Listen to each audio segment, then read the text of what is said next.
Hello everyone, welcome back to globally. आज हम BSA 2023 के सेक्शन 156 टू 158 को डिटेल में समझेंगे। इस वीडियो में हम विटनेस की क्रेडिबिलिटी को चैलेंज करने के रूल्स, हॉस्टाइल विटनेस और विटनेस के क्रेडिट को इम्पीच करने के मेथड्स को सिंपल लैंग्वेज में समझेंगे एग्जांपल्स के साथ। ये प्रोफेशनल जुडिशरी, ऑल इंडिया बार एग्जामिनेशन, लॉ स्कूल एग्जाम्स और मूट कोर्ट के लिए बहुत इंपॉर्टेंट है। तो चलिए इस वीडियो को शुरू करते हैं।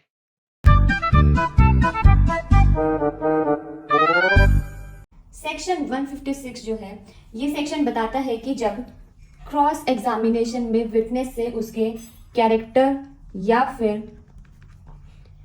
क्रेडिबिलिटी टेस्ट करने के लिए क्वेश्चंस पूछे जाते हैं तो उसका आंसर हर बार अलग एविडेंस लाकर कॉन्ट्राडिक्ट नहीं किया जा सकता।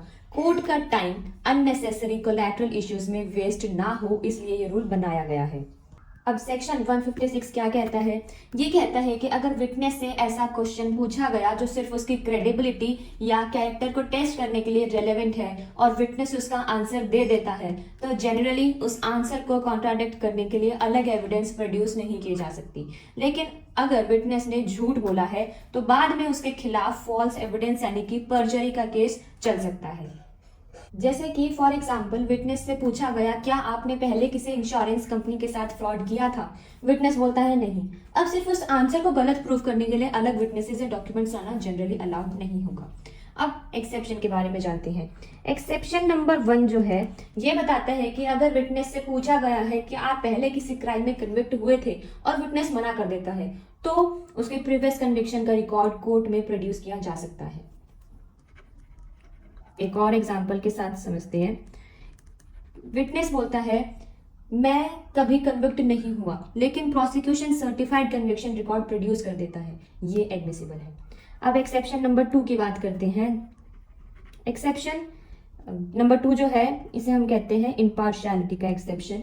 अगर क्वेश्चन जो है वो विटनेस की न्यूट्रलिटी यानी कि इम्पार्शियलिटी को चैलेंज करता है और विटनेस उस फैक्ट को डिनाई करता है तो उसे कॉन्ट्राडिक्ट करने के लिए एविडेंस दिया जा सकता है। फॉर एग्जाम्पल विटनेस जो है वो बोलता है कि मेरा एक्यूज से कोई रिलेशन नहीं है, बाद में प्रूफ मिलता है कि विटनेस एक्यूज का बिजनेस पार्टनर है, ये कॉन्ट्राडिक्शन कोर्ट में एडमिसिबल होगी। अब एक इलस्ट्रेशन ए जो है इसको समझते हैं। इंश्योरेंस क्लेम फ्रॉड का केस है। विटनेस से पूछा गया क्या आपने पहले भी फ्रॉड क्लेम किया था? विटनेस मना कर देता है। अब सिर्फ उस बात को प्रूव करने के लिए अलग एविडेंस लाना अलाउड नहीं है क्योंकि ये सिर्फ विटनेस के कैरेक्टर को इफेक्ट करता है। अब हम बात करते हैं सेक्शन 157 के बारे में। ये सेक्शन हॉस्टाइल विटनेस से रिलेटेड है। इसका सबसेक्शन 1 बताता है नॉर्मली अपनी तरफ से विटनेस को क्रॉस एग्जामिनेशन नहीं किया जा सकता, लेकिन अगर कोर्ट को लगे कि जरूरत है तो कोर्ट परमिशन दे सकती है कि जिस पार्टी ने विटनेस को बुलाया है वही उसे क्रॉस एग्जामिनेशन वाले क्वेश्चंस पूछ सकती है। ऐसे विटनेस को प्रैक्टिकल लैंग्वेज में हॉस्टाइल विटनेस कहा जाता है। फॉर एग्जाम्पल प्रोसिक्यूशन का विटनेस कोर्ट में आकर अपना स्टेटमेंट बदल देता है, कोर्ट प्रोसिक्यूशन को परमिशन देती है कि वो उस विटनेस को क्रॉस एग्जामिन करे।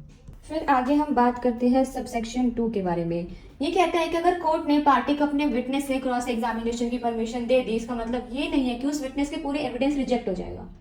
पार्टी उस विटनेस का रिलायबल पार्ट पर अभी भी रिलाई कर सकती है। फॉर एग्जाम्पल कि विटनेस की 10 बातों में से 8 बातें जो है वो रिलायबल हैं और जो बाकी की 2 बातें हैं वो कॉन्ट्राडिक्टरी हैं। कोर्ट सिर्फ कॉन्ट्राडिक्टरी पार्ट रिजेक्ट करेगी, रिलायबल पार्ट कंसीडर किया जा सकता है। फिर नेक्स्ट हम बात करते हैं सेक्शन 158 के बारे में, जो कि बात करता है इम्पीचिंग क्रेडिट ऑफ द विटनेस। ये सेक्शन बताता है कि विटनेस की क्रेडिबिलिटी कैसे चैलेंज की जा सकती है। ये काम अपोजिट पार्टी कर सकती है या कोर्ट की परमिशन से विटनेस को बुलाने वाली पार्टी भी कर सकती है। इसका जो क्लॉज ए है ये बात करता है एविडेंस ऑफ बैड क्रेडिबिलिटी के बारे में। दूसरे विटनेसेस बता सकते हैं कि उनके नॉलेज के हिसाब से ये विटनेस ट्रस्टवर्दी नहीं है। फॉर एग्जाम्पल एक पर्सन कोर्ट में कहता है मैं इस विटनेस को बहुत सालों से जानता हूँ, मेरे हिसाब से ये ट्रस्टवर्दी नहीं है, ये एविडेंस एडमिसिबल हो सकता है। क्लॉज बी बात करता है ब्राइबरी और करप्ट इंड्यूसमेंट। अगर प्रूव हो जाए कि विटनेस ब्राइब ले चुका है, ब्राइब एक्सेप्ट करने को रेडी हुआ था या किसी और करप्ट इन्फ्लुएंस में आया था तो उसकी क्रेडिबिलिटी खत्म हो सकती है। फॉर एग्जाम्पल विटनेस ने पैसे देकर फॉल्स एविडेंस देने को प्रॉमिस किया, ये प्रूफ कोर्ट में दिया जा सकता है। फिर हम बात करते हैं क्लॉज सी के बारे में, जो कि बात करता है प्रीवियस इनकंसिस्टेंट स्टेटमेंट्स के बारे में। अगर विटनेस ने पहले कुछ और बोला था और कोर्ट में कुछ और बोल रहा है तो उसके प्रीवियस इनकंसिस्टेंट स्टेटमेंट से उसकी क्रेडिबिलिटी चैलेंज की जा सकती है। फॉर एग्जाम्पल पुलिस स्टेटमेंट में बोला गया कि मैंने एक्यूज को नहीं देखा, कोर्ट में आके स्टेटमेंट देता है कि मैंने एक्यूज को क्लियरली देखा, ये कॉन्ट्राडिक्शन विटनेस की क्रेडिबिलिटी को अफेक्ट करेगी।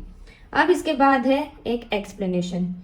ये एक्सप्लेनेशन बताती है कि अगर एक विटनेस दूसरे विटनेस को अनट्रस्टवर्दी बताता है तो एग्जामिनेशन इन चीफ में वो अपने रीजंस नहीं बताएगा, लेकिन क्रॉस एग्जामिनेशन में उसे रीजंस पूछे जा सकते हैं और उसके आंसर्स को कॉन्ट्राडिक्ट नहीं किया जा सकता। हाँ, अगर उसने झूठ बोला तो उसके अगेंस्ट फॉल्स एविडेंस का केस चल सकता है।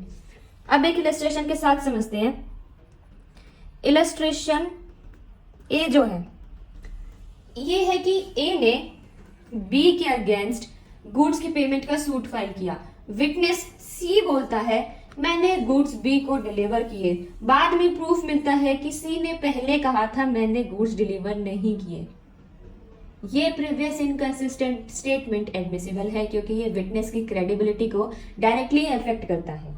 ठीक है, अगर आपको ये वीडियो यूजफुल लगी हो तो वीडियो को लाइक करें, शेयर करें और चैनल को सब्सक्राइब करें। Thank you.